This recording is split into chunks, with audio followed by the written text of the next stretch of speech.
நாம் உணவு உண்பது சைவமாக இருந்தாலும் அசைவ ஓட்டருக்கு செல்லக்கூடாது என்பதுதான் விதி.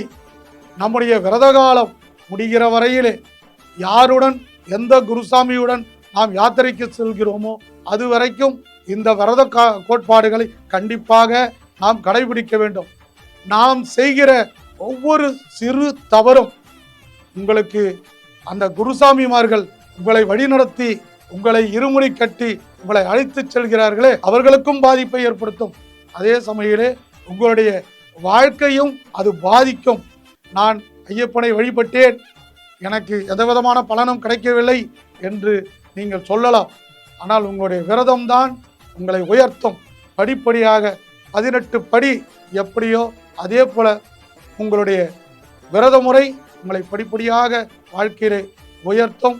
விரத காலம் என்பது மிக இன்றியமையாதது. ஒரு வருடத்திலே இந்த 41 நாட்கள் என்பது மிக மிக இன்றியமையாதது. நம்மால் முடிந்ததை செய்ய வேண்டும். இந்த விரத காலம் முடியவில்லை, என்னால் விரதம் இருக்க முடியாது என்று நாம் உள்ளத்திலே நினைப்போம் என்று சொன்னால் நான் கட்டாயமாக உறுதியாக சொல்வேன், ஐயப்பனுடைய யாத்திரை செல்வதை தவிர்த்து விட்டு இருந்த இடத்துல இருந்து ஐயப்பனை வணங்கி விட்டு செல்லலாம் என்பதுதான் என்னுடைய உறுதியான வாதம். எனவே ஐயப்பனுடைய யாத்திரைக்கு செல்வது என்பது இதுதான். அதே போன்று யாத்திரைக்கு செல்லும் பொழுதும் குருசாமிகளோடு பயணிக்கின்ற பொழுது எந்த காரணத்தை கொண்டும் சாமிமார்களை சுவாமி என்றுதான் அழைக்க வேண்டும். இருமுடி தலையிலே கட்டிய பின்னால் உங்களுடைய விரதம் இன்னும் பலமாக இருக்க வேண்டும். நான் இருமுடி கட்டிவிட்டேன் முடிந்தது என்றெல்லாம் நினைக்கக்கூடாது.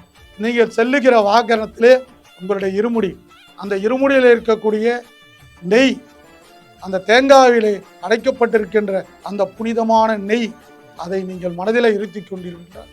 கண்டிப்பாக உங்களுடைய விரதத்தை இன்னும் பலப்படுத்திக் கொள்ள வேண்டும்.